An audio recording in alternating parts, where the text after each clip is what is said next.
Magandang araw po sa inyo lahat. Ito po ang gugupitan natin ng maiksi at mataas.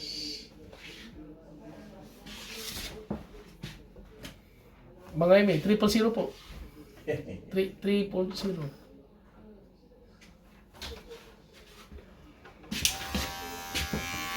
Open clipper.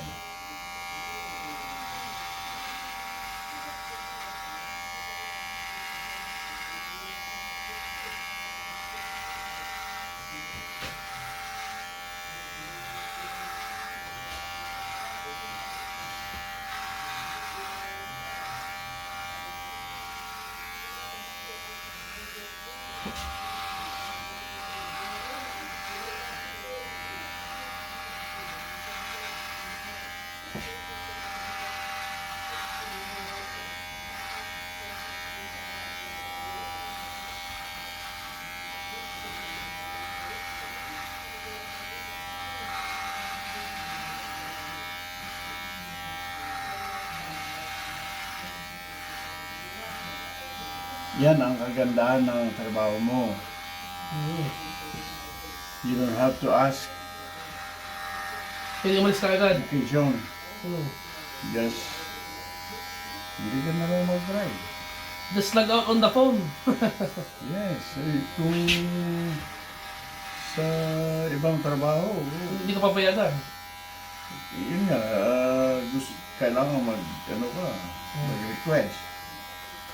Kung payag sila, ayos. Pag hindi, ayun, magantay ka. Mm. Yep.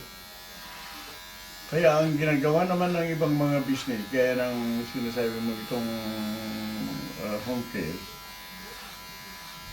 ang ginagawa, pinagsasabay-sabay lahat, silang lahat, the owners and the workers go on vacation at the same time. Alam mo ibig sabihin nun? Iko-close yung business for the vacation time. Pahinga muna. Break time. Ganun. May budget pa sila. Ang maganda pa naman sa ganon, May budget sila. silang bahala lahat kung sasama ka. Kung sasama ka sa bakasyon nila, silang bahala lahat. Airfare, Bibigyan pa ng hotel budget. accommodation, yeah. Bahala sila lahat. Kung sama ka. Maganda rin yun. Sabi ko, ayos yun ah.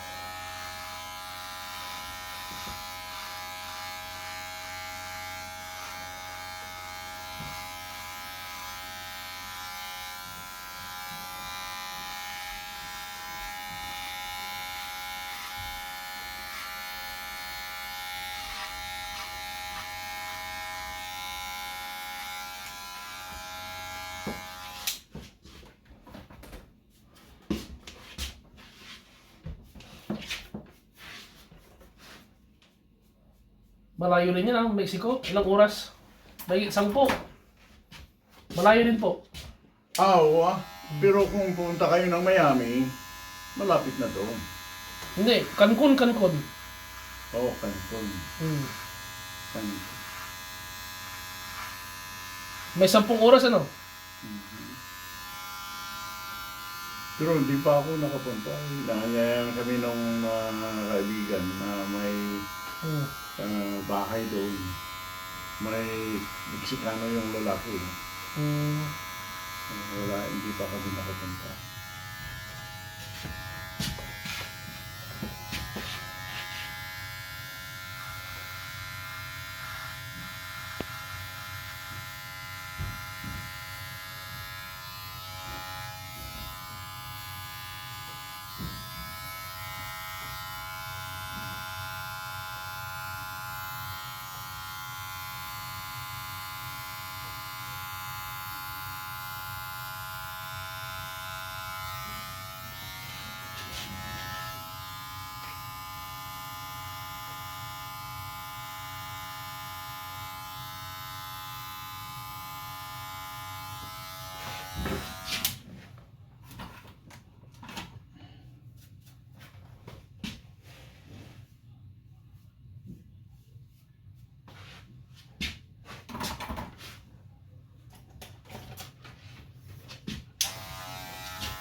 Nag-fishing na kayo mga ime, huli ka.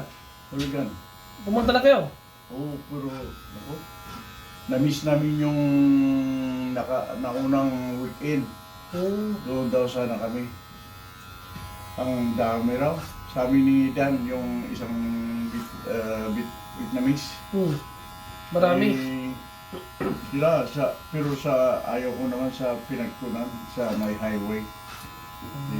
Mahirap yung tagahakot tumatawid sa highway, baka may mangyari, no? So, yun. Sabi ko, okay lang. Pero ayaw ko doon. Ayaw ko sa highway. Dahil sa mga nakaraang taon, may aksidente doon. Kaya binaba yung speed. Yung 55 o 65, ginawang 45. Kasi kung minsan, hindi mo natatansya yung distansya. Kala mo malayo pa eh. No? Dahil mabilis nga naman. No? Malapit na pala. Yung driver naman, hindi niya tinitingnan maigi yung daan. Kaya hindi rin niya nakikita yung tumatawid. So, mali. Maraming mali.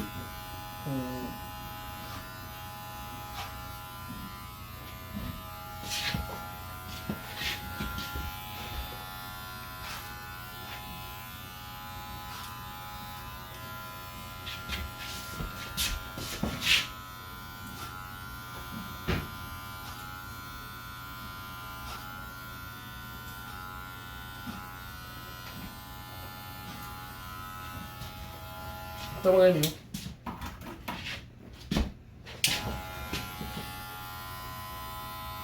May konti.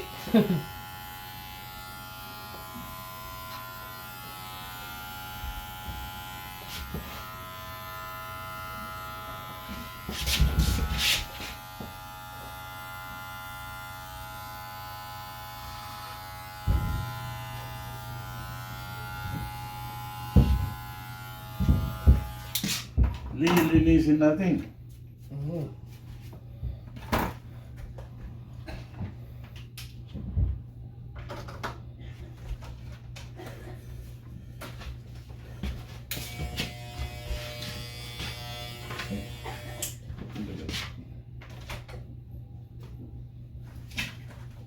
Bago sasakyan nyo mga ime. Bago sasakyan nyo. Sasakyan nyo, bago. Ito? Oo. Hindi. Sa pamangkin ko yan. Rent-a-car. Rent-a-car? Nag-rent na sasakyan yung pamangkin nyo? Isang pamangkin ko, yung misis niya, galing ng San Diego. Ay, buwasan dito? Namamasyal dito. Yan. Nag-tour sila sa Canada and Alaska. Tapos, pagkatapos ng tour, pumunta dito sa bahay para gala-gala naman kunti sa ibang lugar. Pero, akala mo, uulan kanina, di ba? Ay, pamangkin nyo yung babae dito kanina. Yung babae dito, pamangkin nyo. Ay, yung apo yun. Apo namin sa pamangkin din. Sa Anchorage. Taga San Diego yun. Pero yung iba, silang mag-asawa lang.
Ilang araw kayo doon?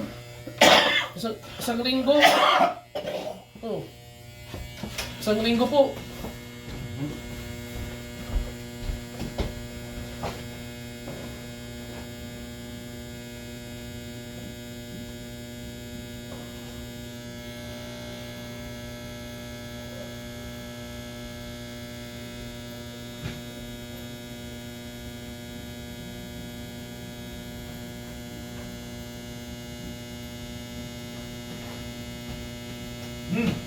Hmm. At least, nakalabas yung Prima. konti. Libas.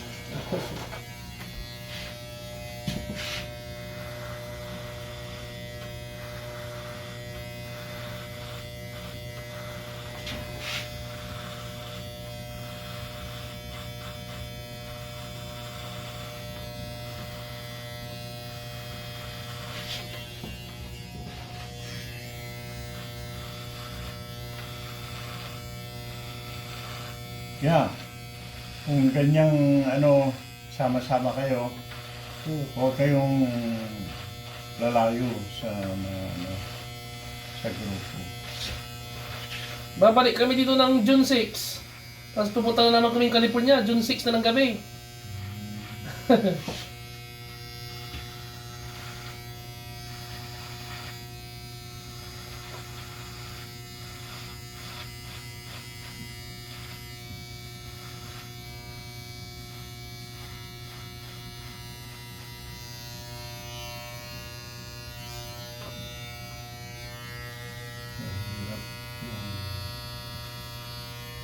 Hiwalay kayo ng matagal. Ito ngayon nagkakaroon ng problema. Ito mga email, hindi pantay ito.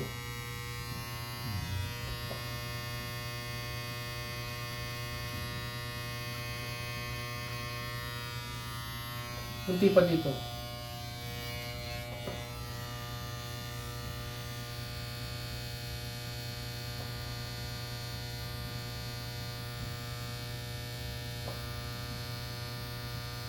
Ito yung mahirap pantayin eh.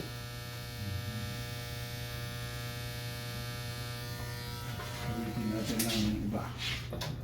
Ito na yung mga email. Tignan nyo, hindi pantay. Dito. Yes.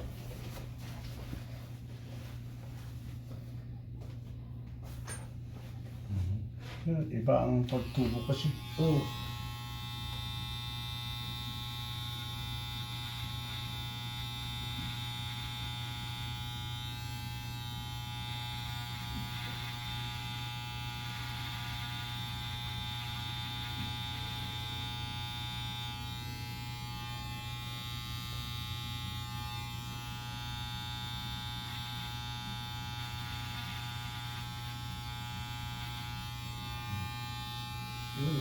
Ito na. Tapos,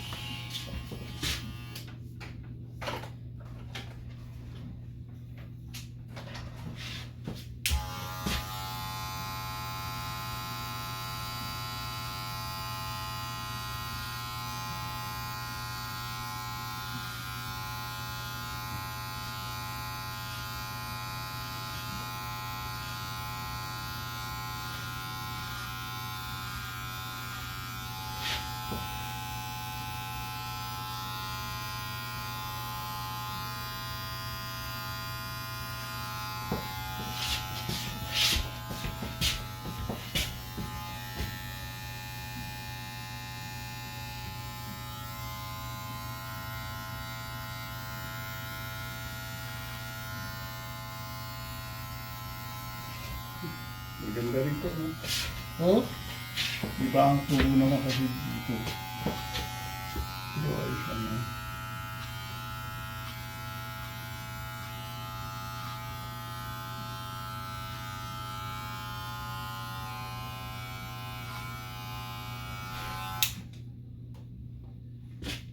Okay. Thank you.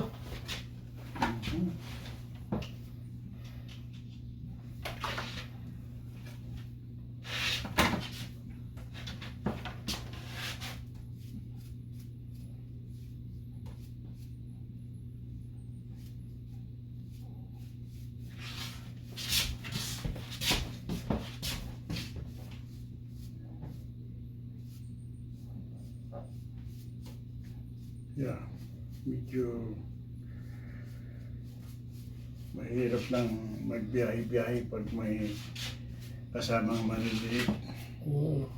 Ngayon wala pa, pwede pa. Pwede pa. Pag meron na, wala na.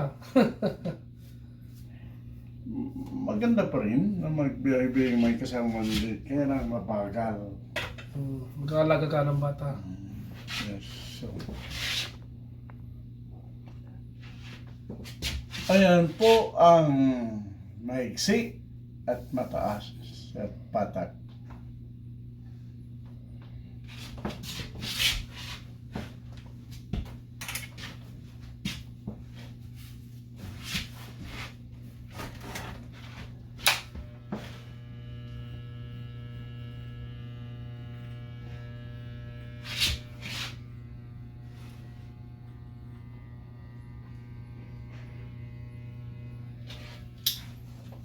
Saka huwag kang magbilang ng pera sa Sa labas. open.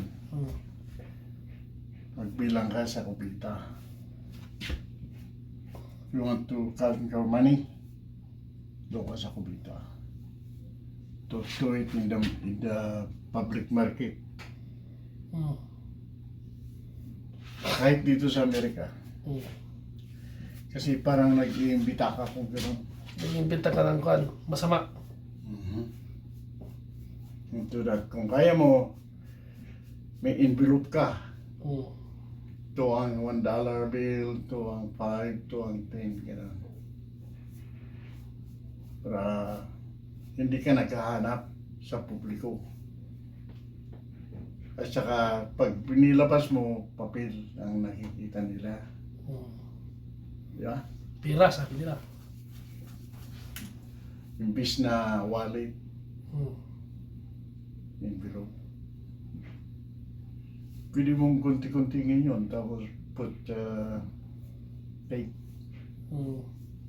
Hatiin mo yung ano, gano'n. Kasi pag wallet kasama lahat eh. No? Yes, yeah. Be creative. Hmm. Para tingnan nila, papel naman. Hmm. Di yun, ako, daming $100 bill yun ah. Di mo alam. Hmm. No? Baka inaantay ka. Hmm. Tapos titindahan ka kunwari. Bibili ka o hindi, kukunin yung pera mo. Yun ang masakit. Hmm. Ayaw mong bibili, kukunin pa rin yung pera mo. Hmm. Ay, mali ah. Hmm. Hindi maganda yun. Hmm.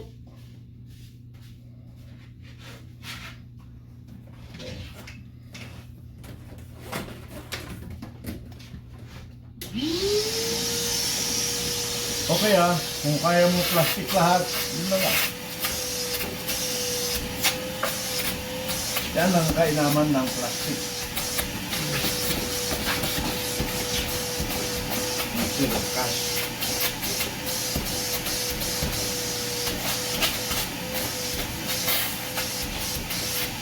Pero ang ginagawa ko naman sa plastic, ang wallet ko metal, Metal. kaya hindi ma-scan. Ayun, pwede kang gagawa ng gano'n, yung aluminum foil, ilagay mo sa loob ng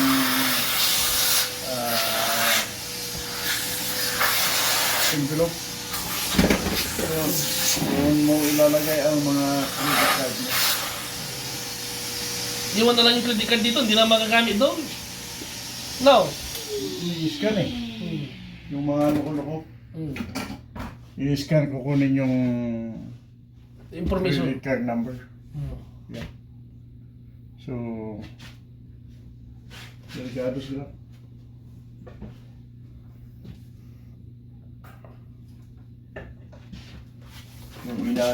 Yung iba naman, ninanakaw yung card mo. Hmm. Sige na, paano nila gagamitin yun? Ay, sa bagay ngayon, hindi ka na basta-basta pumimpirma, no? Oh. Swipe mo lang eh. Mo lang, yeah. Swipe mo lang. Yung iba nga sa cellphone ginagawa eh. Ayun. Di ba sa cellphone? Yes. Pagpapatong mo lang yung cellphone, transfer na yung pera. So, ingat. Kaya maganda rin yung cellphone na may sling para ilagay mo dito. No? Yan. Thank you, Mang Jaime. Thank you din.